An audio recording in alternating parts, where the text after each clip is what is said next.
Speaker is Alan Myers. The title of his speech is Sybyl London, Freedom Rider. Sybyl London, Freedom Rider, Alan Myers.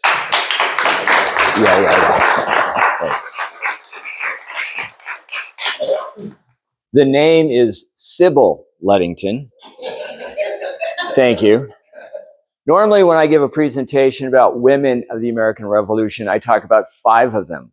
You may have never heard their names before. Prudence Cummings Wright, Margaret Cochrane Corbin, Lydia Barrington Duraw, Deborah Sampson. Today, I will speak about Sybil Ludington. She was born in the colony of New York.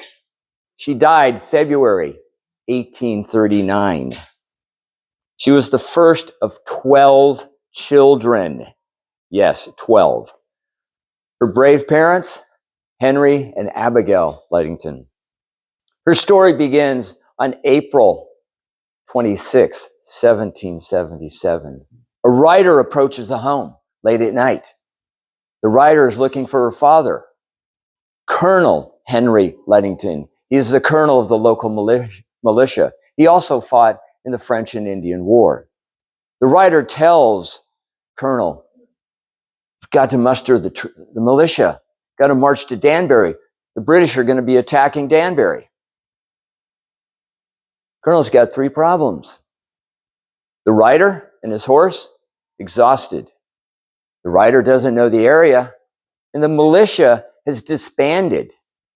They've gone home for planting season. Colonel's got one solution.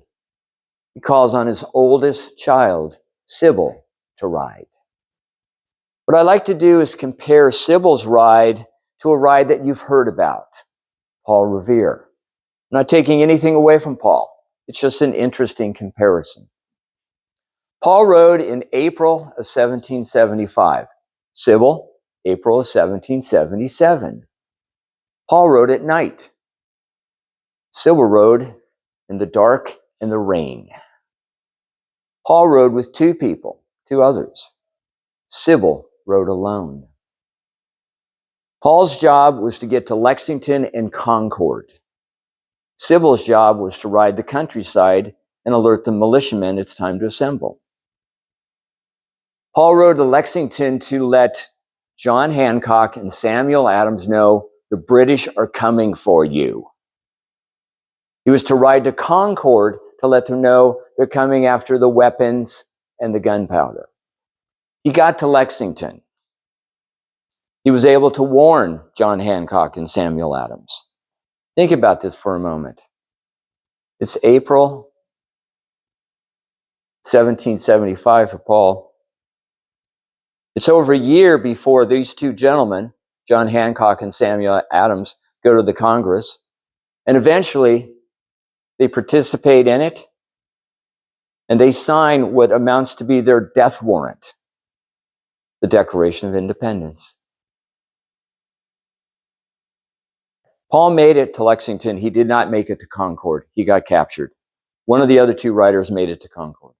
Sybil, her job was to ride the countryside in the dark and the rain alone, 20 to 40 miles, to alert 400 militiamen, it's time to assemble, you must march to Danbury.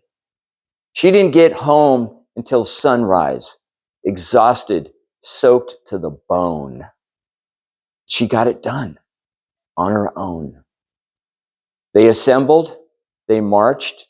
They weren't able to prevent the attack, but they were able to push the British back to the Long Island Sound.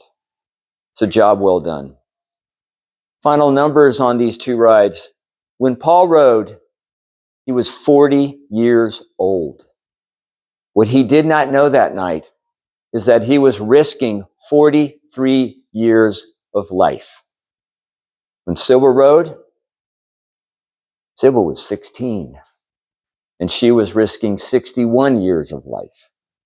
Imagine what it would take to send your 16-year-old daughter out into the unknown, in the dark and the rain.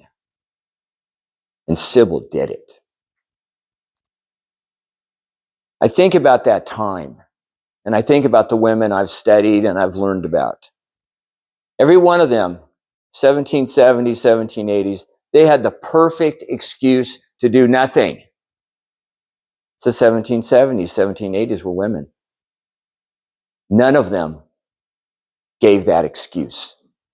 They all put it on the line. Sybil put it on the line for the dream. The dream was then, is today, and will always be freedom. To her honor and her credit, there is a statue at Lake Glenita, New York, dedicated to her. And in 1975, a postage stamp was issued in her honor. I'll finish up with my typical ending for this topic, and I'll just address it to Sybil. To Sybil, the freedom rider. You put it on the line. To the women who I did not get to